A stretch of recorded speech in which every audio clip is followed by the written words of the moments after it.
Welcome back to the Launch Point Leader Podcast. My name's Lori. And I'm Bo. And we're so excited to be back with you guys another week as we are digging into launching yourself as a leader.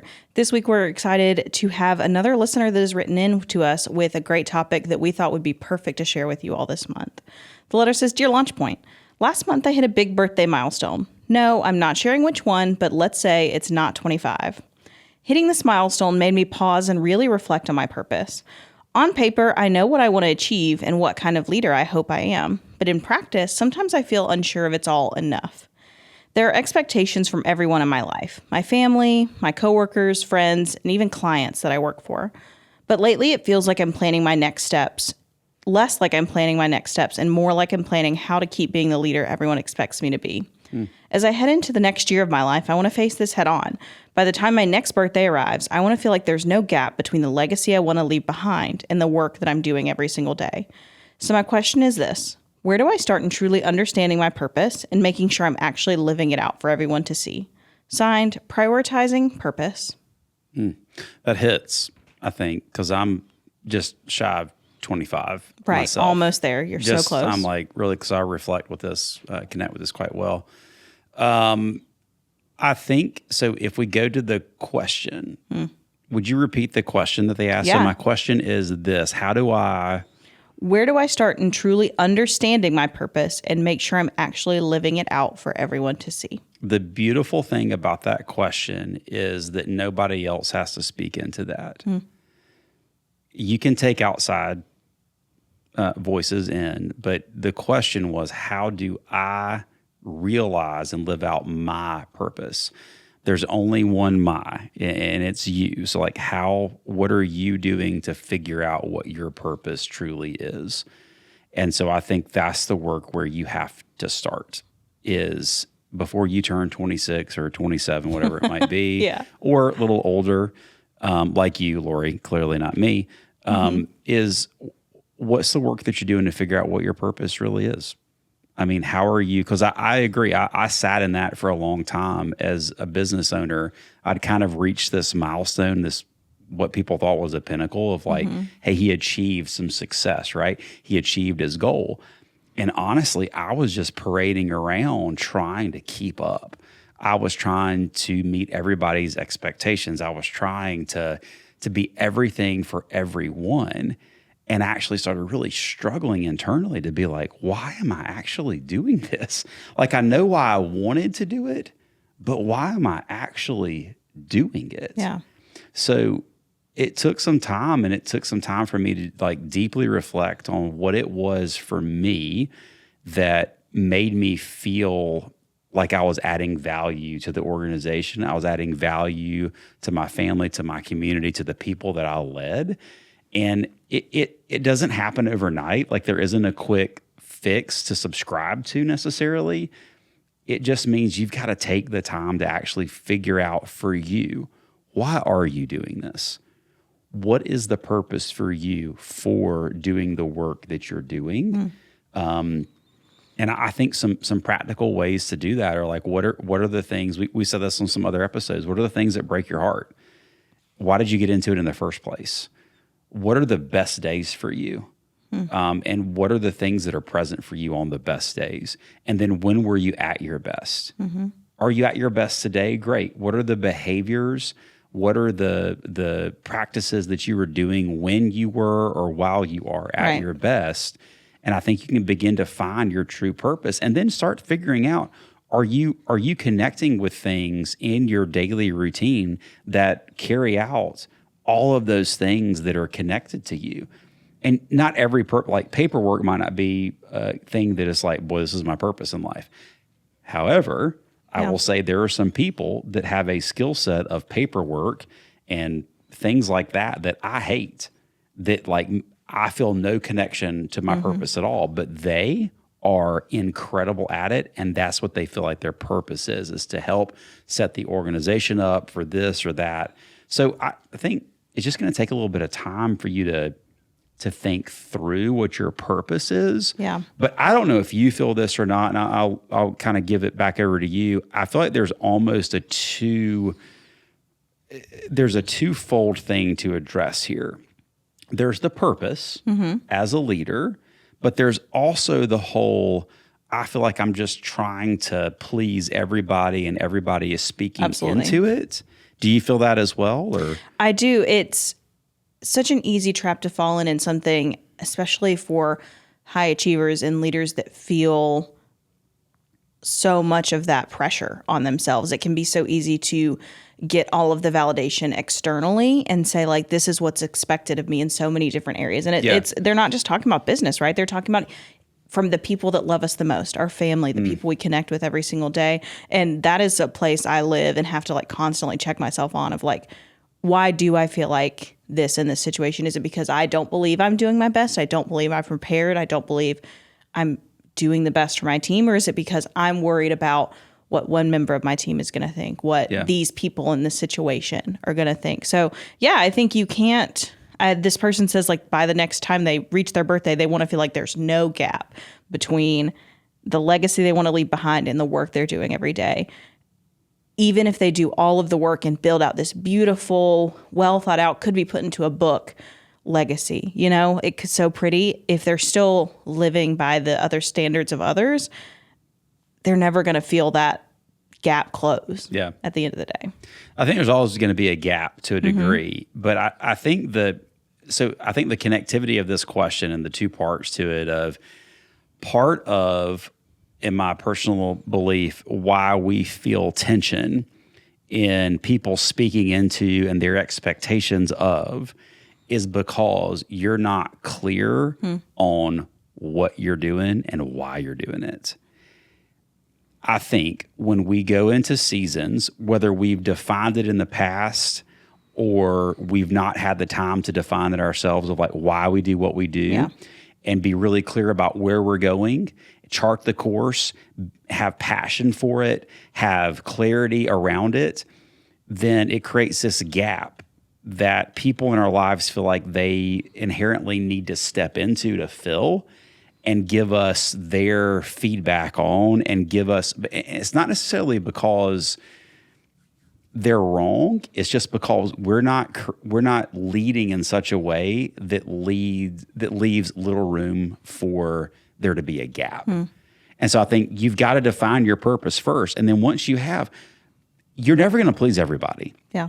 Like that is a fool's game to play. Unfortunately. It really is. Like it's a fool's game to play. But what's really interesting is the people I admire the most and in the seasons of my life where I have been the most clear cut, this is what we're doing, this is where we're going, this is why we're doing it. Let's go. Those are the seasons and the people. They tend to create this movement around them because they've closed the gap. They've closed the gap where people don't have to wonder which person is showing up today. And this is both professionally and personally. Who's coming home at the end of the day? Is it this one or is it that one? Who's showing up when they walk in the door to work every day? Is it this one or is it that one? And when you've got a clarity around your purpose and you've got a real definitive steps to get to that purpose, and you've done the work to cast it convincingly and get people on board, they're not always going to agree with you, but they're going to know exactly where you stand. They're going to know exactly who you are, and they're going to respect the fact that you are bold enough and have done the work to go, this is who I am, this is where we're going, this is what we're doing, let's go. And not wash over the fact that there'll be disagreements or things that other people want to do differently. But I think when you do that as a leader, you close the opportunity gap for people to feel like they have to step in to give you their feedback and opinion about what you need to do for them and what you need to do differently, because you're so convincing and you're so commanding in where you're going that people are just like, okay, I can follow that. I can follow that. I might not agree with it all the time, but I can follow it. So I think what I'm trying to say here is the connection between purpose. Yes, do the work for why you're doing what you're doing and be so crystal clear on it and so passionate about it that no one can question in your behaviors every day why you do what you do. And I think that will help close this gap where people are just saying, you should do this. This is my opinion. This is the feedback. Always listen to feedback, or listen to the people's feedback that you value, but don't try to please everybody. But what's amazing is the noise starts to go away when you're really clear on your purpose and you're living it every single day. I think that's really great. And honestly, as I'm sitting here, I'm just hearing so many things that resonate with me through this, right? I also had a birthday milestone this past year. I mean, not afraid to say it, I turned 30, and 30. I know even in Gosh, you're older than me now. Basically, Heavens I know. to It Betsy. happens that fast. It does. And it feels, I know even in like 5 years, it's going to feel so young. But in the moment, I was having a lot of these feelings. I told people at work, and they kind of laughed at me. In 13 years, it'll feel so young, too. It'll feel really young. Not that I bet know. it will. But no, that 13 years from 30 is crazy for you. You're not even close to that. But I was telling people, like, I'm just worried I haven't done enough. Am I where I need to be? If I done this? And it was so funny. A lot of my coworkers kind of laughing and saying, like, oh, come on, like, you've done some whatever, affirming and being really kind. But it made me stop and think, like, well, from the outside looking in, sure, it does feel that way, but how do I stop this feeling and make sure I am, filling out this purpose? Am I doing what I need to do? And so I think it's such a real feeling. But a big part of what helped me just feel some of that peace coming out of it is what you said, is being really sure, like, okay, well, why would I have that dissonance in myself? What do I need to be doing to make sure that I've got those tangible things? And that's where I want to talk about before we head off is, where does someone start when they're feeling these feelings? You've talked a lot about the things that you should do and how to, close that gap and make sure you're really confident in yourself. But if I am a leader hitting a milestone or not, it could just be a random Tuesday that it hits you. I mean, that's how it is sometimes. But what can I do? What are the first steps I can take to get out of that feeling and be confident that I'm working towards that purpose? I think if you've got the purpose, if you've done that work and you've done the work to cast it convincingly and really help people understand where you're heading. I have often said in business, it's a little hard. I think about athletics. A lot of times I'm a sports guy. I know you love sports ball, right? So much. So much. I'm winning fantasy football right now, actually. Are you really? Probably, by the time this comes out, I think I've won. How am I not in that league? I wasn't invited. I was not invited. It's my in-laws' family, unfortunately. I was not invited to your in-laws' family. Joe should have invited me. He should have. Joe? If you're listening, we know you are. Which you should be listening, doggone does. it. Okay. I'm so thrown off. I don't even know what's going on because I'm in fantasy. I'm not in fantasy football sports so much, right now. And so do I. I think in life, I know in life, and definitely in business, we do a terrible job oftentimes as leaders to reflect on the milestones and the things we've accomplished, that our team has accomplished. In sports, every year, in every league, there's an MVP. I'm a baseball guy. I grew up playing baseball. There's the Golden Glove. There's a Silver Slugger. There's the Cy Young Award. There's all of these things, Rookie of the Year, Comeback Player of the Year. And I mean, honestly, there's so many awards. And in life, we don't have all of those. And in business, we don't have all of those. So I think one of the practical things to do is, if you actually have done the work with your purpose, is sit back and go, what have we accomplished? And actually reflect and create some things to show what you've accomplished, even if it's just for you. I think as people, we've got to realize, we're really hard on we're probably our toughest critic. Yeah.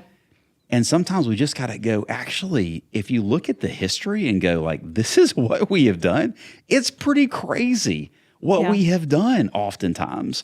So take some time to reflect and appreciate what has been accomplished. And if you struggle with that as a leader, because I do, there's a high likelihood that the people that are leading with you and reporting to you are struggling with that as well. Yeah. So figure out how to create those moments for them to see what all they've accomplished, even if we haven't hit every goal. What are those MVP moments? What are those Cy Young moments where it's like, were you great in every game, every scenario? No.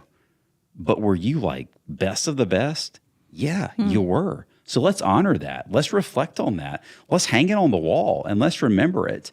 And let's kind of build off of that, use it as a building block. So I think once you've established your purpose, I think that's the thing to do is like really be kind to yourself and understand, go back and reflect on what you've done in the past. Because it'll help you with what your next steps are in the future, I think, as well. Yeah, I think that's a great first step too, because a lot of times I'll read a book and it's got such really good ideas. You'll listen to a podcast like this and have so many good ideas, but it's this this exact podcast, this your one. number one podcast. Boom, boom. And it's so hard to know, okay, but now where do I start? What is the first step to take? Because it just can be a hindrance sometimes, And so hearing that I think is really helpful for people. And I'm sure that people are so excited about my fantasy team as well. Well, I mean, they're going to write and ask you what your name is, what platform, all the things. Please do. Would love to chat about that. Yeah, maybe y'all can get on it because I certainly It's a pretty exclusive list, so we'll see next season. Okay, fair enough. But I also think it's a great idea just to look through. We talk a lot about turning leadership concepts into actions and steps. And a great place to do that is on our website. We're building our free resource library, and our leadership launch journal takes you through some of these steps that we've talked about today. It helps you take that first step. It's such a simple download, takes you 10, 15 minutes to fill out, and will help you start to build this clarity in such a situation that so many of us is doing. And what's coming out even later in March is going to be a really great course that takes all of these concepts and builds and helps you really establish yourself, the Launch Yourself signature course. So visit our website now, not only for that free download, but to sign up on the wait list for that, just to get some information, see a little bit of a preview of what that's going to look like. And we would love to go with you on this journey, because it is such a situation, like no matter where you are as a new leader or just someone establishing yourself, you've gone through a big milestone and want to check in. It's all content that we need to be constantly working on. It's not a one and done type thing. Well, I want to close this out. Yeah. I don't have 3 C's. It's too bad. But I've got a K and 2 C's. I'll take it. Okay. So as you're thinking about this, listener that wrote in, anybody else that connects with this, be kind to yourself first. Be clear on what your purpose is. And then make sure that the connection is really clear between why you do what you do and what it is that you do. So a K and 2 C's. That's great. I don't know how you frame that any better than that. I'll try. Maybe we can edit it and it'll be better. At a certain point, the content has to be more important than the alliteration. As hard as that is for me to say. But I will work harder next time for C's. I appreciate that, honestly. It's my pleasure. Maybe I'll let you on the team next year. Okay. Yeah. Thank you so much for listening in. If you or anyone else out there has a situation that's similar or a totally different topic, please write us in. We would love to talk to you about that. On our website, launchpointleader.com. Make sure you follow us, subscribe wherever you're listening today, and then also check out our free resources. Our Leadership Launch Journal will really help you set these foundations. Or if you have a fantasy football team that you want me to be a part of, league, I'm available because clearly I'm not in one right I now. would love for you to have like 7 teams next year. I don't even know how all that works, but I hope you do. I'm going to create that as a purpose for me next year. Perfect. So, all right. Thank you so much for listening, and we'll see you guys next week. Bye-bye.